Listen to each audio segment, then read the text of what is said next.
Você sabe a diferença de ultrassom via pélvica ou via abdominal e o ultrassom transvaginal? Você sabe a diferença entre esses dois exames? Então vamos saber a resposta agora. Antes de mais nada, ative o sininho, nos siga nas redes sociais e dê um like.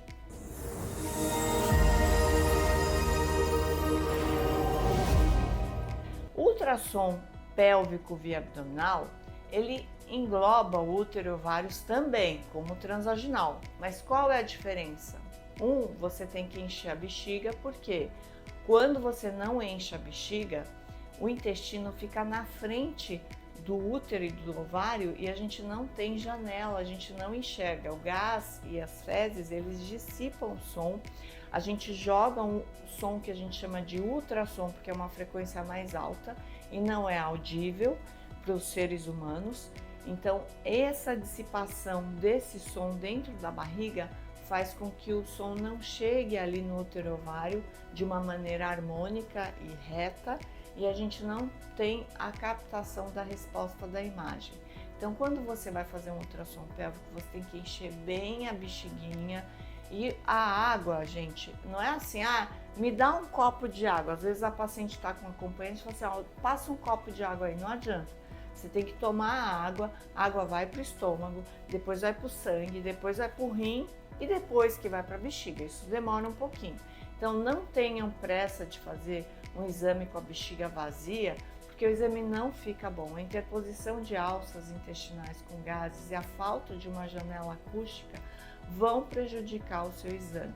A gente não enxerga quando a bexiga está vazia. O ultrassom via transvaginal, ele é um pouco mais definida a imagem, porque eu não preciso da janela da bexiga. Eu não passo pela parede abdominal. Então, o paciente que tem uma espessura de gordura, também o ultrassom pélvico é prejudicado. Quando a gente faz o transvaginal, a gente já está ali direto em contato com o útero e ovário. Então, a definição da imagem é muito melhor. Claro, se a paciente não teve relação, ela tem que fazer via pélvica, ou é uma adolescente, uma criança, a gente faz via pélvica e a gente tenta fazer o melhor possível. No transvaginal, a gente consegue olhar o útero e consegue ver a camada que descama. Nessa camada que descama, que a gente chama de endométrio, a gente vê pólipos que eventualmente seriam difíceis de ver via abdominal.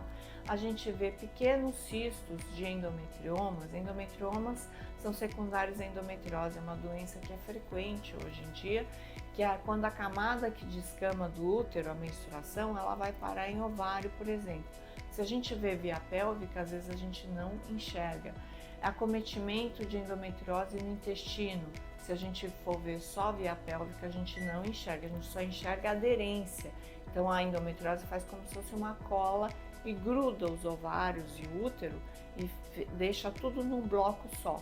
Quando a gente faz o transvaginal, a gente consegue ver as aderências, consegue mobilizar. Então, sempre que a gente faz o exame, a gente faz o exame com as duas mãos. A gente, com a outra mão, que não está segurando o transdutor, a gente até comprime a barriguinha da paciente para ver se há uma mobilidade. Se houver uma mobilidade, é sinal que não está coladinho o ovário no útero ou no intestino.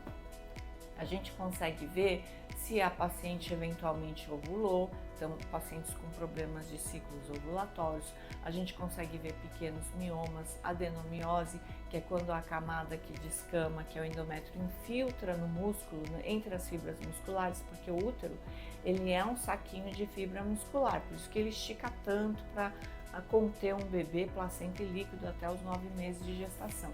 A gente consegue ver a adenomiose, consegue ver tumores em um estágio mais inicial. Quando você faz via pélvica, a gente precisa de um tumor um pouquinho maior, um tumor ovariano, que é raro, tá, gente? Mas existe o teratoma, o dermoide, que é um tumor relativamente frequente. A gente tem mais facilidade de ver via transvaginal, porque não tem interposição de gases.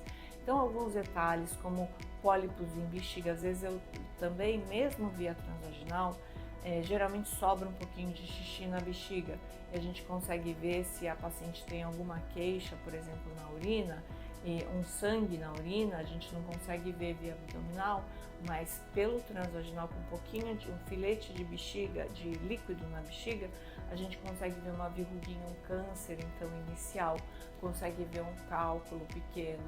Então, alguns detalhes é diferente. Então, se der para fazer o transvaginal, ótimo. Mas é claro que pacientes que não tiveram relação, crianças ou idosas também, pós-menopausa, que estão muito tempo na menopausa, fica muito seca a vagina, sabe?